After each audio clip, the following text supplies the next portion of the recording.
नमस्कार. भक्तिसागर भाव या चॅनलमध्ये सर्वांचे स्वागत. आज आपल्या व्हिडिओमध्ये आपण महाशिवरात्रीविषयी जरा माहिती जाणून घेऊया. महाशिवरात्र का साजरी केली जाते, महाशिवरात्रीचे काय महत्त्व आहे, उपवास कधी सोडतात, कसा करतात, ही सर्व डिटेल्समध्ये माहिती आणि कथा मी तुमच्यापुढे घेऊन येत आहे. हिंदू बांधवांचा एक पवित्र सण जो अतिशय भक्तिभावाने सर्वत्र साजरा करण्यात येतो तो म्हणजे महाशिवरात्री. महाशिवरात्री हा उत्सव माघ कृष्ण चतुर्दशी या दिवशी संपन्न होतो. इंग्रजी महिन्यानुसार हा उत्सव फेब्रुवारी किंवा मार्च महिन्यात येतो. सर्व देवांमध्ये भगवान शिवाचे महत्त्व अत्याधिक असून हा दिवस अत्यंत पवित्र वातावरणात साजरा केला जातो. या दिवसाचे महत्त्व पुराणात अनेक कथा सांगितल्या. महाशिवरात्रीची पुराणकथा.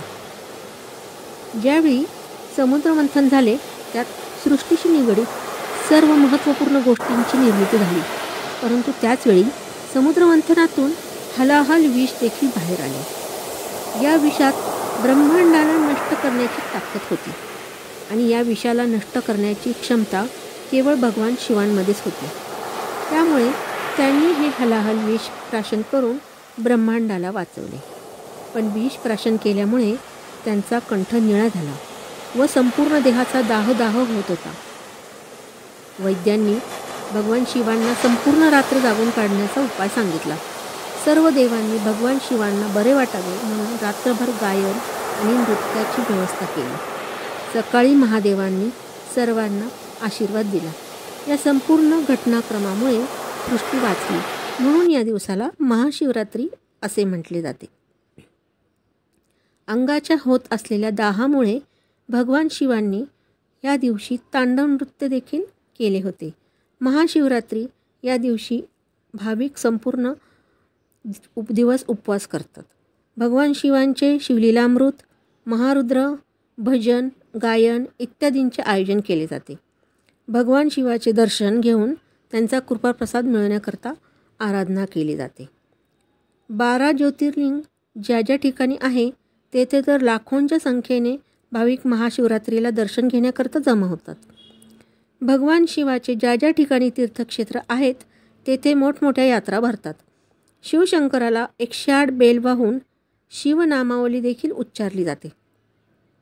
महाशिवरात्रीला काटे धोत्र्याचे फूल भगवान शंकराला वाहण्याची देखील पद्धत आहे. विदर्भात आजच्या दिवशी घोंगलाचे फूल शिवाला वाहण्याची परंपरा आहे. शिवकृपा प्राप्त होण्यासाठी ओम नमः शिवाय हा जप जास्तीत जास्त करावा. भगवान शंकराला भोळा शंकर देखील म्हटलेले आहे. उपासना केल्यावर त्वरित प्रसन्न होणारा आणि इच्छित फळ देणारा हा महादेव सर्वांचे कल्याण करणारा आहे. शिवपुराणात एक कथा सांगितली जाते ती अशी. एक पारधी जंगलात सावज शोधण्याकरता झाडावर बसला होता. संपूर्ण दिवस गेला परंतु त्याला शिकार गवसली नाही. सायंकाळी हरणाचा एक कळप तेथे पाणी पिण्याकरता आला. पारधी बाण सोडणार तेवढ्यात त्यातील एक हरीण पुढे येऊन पारध्याला म्हणाला, हे पारध्या, तू बाण सोडणार आणि आमची शिकार करणार हे अटळ आहे, परंतु मी तुला एक विनंती करतो. मला माझ्या कुटुंबाला एकदा भेटून येऊ दे. माझी कर्तव्ये मला पार पाडून येऊ दे. हरणाने वचन दिल्याने पारध्याने त्याची विनंती मान्य केली. दूरवरून मंदिरातील घंटांचे आवाज येत होते. ओम नमः शिवाय कानावर येत होते. पारधी ज्या झाडावर बसला होता ते झाड होते बेलाचे. सहज चाळा म्हणून त्याने एक पान खाली टाकत होता. त्या झाडाखाली असलेल्या पिंडीवर ती बेलाची पानं पडत होती. नकळत का होईना त्या पारध्याच्या हातून शिव उपासना घडली. हरीण परत आल्यानंतर त्याने पारध्याला म्हटले की आता मला मार, मी माझे कुटुंब प्रमुख असल्याचे कर्तव्य बजावून आलो आहे. लगेच हरणी पुढे आली आणि म्हणाली, त्यांना नको, मला मार. मला माझे पत्नी धर्माचे कर्तव्य पार पाडायचे आहे. त्वरित हरणाची लहान पिल्लं पण पुढे आली आणि म्हणाली, आईला नको, आम्हाला मार, आम्हाला आमचे पुत्रधर्माचे कर्तव्य पार पाडू दे. ते पाहता पारध्याच्या मनात विचार आला, हे प्राणी मात्र असून देखील आपापल्या कर्तव्याला चुकत नाहीत, तर मी माझा मानवधर्म, दयाधर्म का सोडू? त्याने सर्वांना जीवदान दिले. देवादिदेव महादेव हे सर्व पाहून हरणावर आणि पारध्यावर प्रसन्न झाले आणि त्यांनी त्या सर्वांना कृपा आशीर्वाद दिला, सर्वांचा उद्धार केला.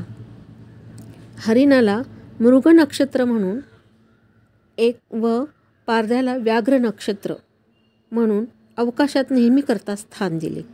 हा प्रसंग ज्या समयास घडला तो दिवस महाशिवरात्रीचा होता.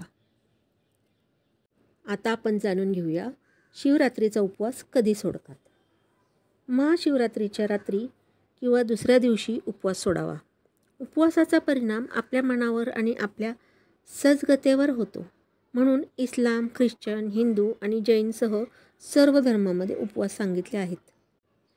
महाशिवरात्री का साजरी केली जाते? जे लोक कौटुंबिक परिस्थितीत आहेत ते महाशिवरात्रीला शिवाच्या विवाहाचा उत्सव म्हणून पाहतात. महत्त्वाकांक्षी लोक या दिवसाला शिवाने आपल्या सर्व शत्रूंवर विजय मिळवल्याचा दिवस म्हणून पाहतात. पण संन्यासी लोकांसाठी हा तो दिवस आहे जेव्हा शिव कैलास पर्वतासोबत एकरूप झाला. महाशिवरात्री या दिवशी काय करावे? महाशिवरात्रीच्या दिवशी ब्रह्ममुहूर्तावरच उठावे. उपवासाच्या दिवशी सकाळी लवकर आंघोळ करून स्वच्छ कपडे घालावी. महाशिवरात्रीच्या दिवशी दिवसभरात 108 वेळा ओम नमः शिवाय याचा जप करावा. सकाळी शिवलिंगावर दूध, धोत्रा, पांढरी फुले, बेलपत्र, विभूती, दही, मध, तूप आणि साखर अर्पण करावा. आजचा आपला व्हिडिओ येथे समाप्त होत आहे. पुन्हा भेटूया लवकरच पुढील व्हिडिओमध्ये. धन्यवाद.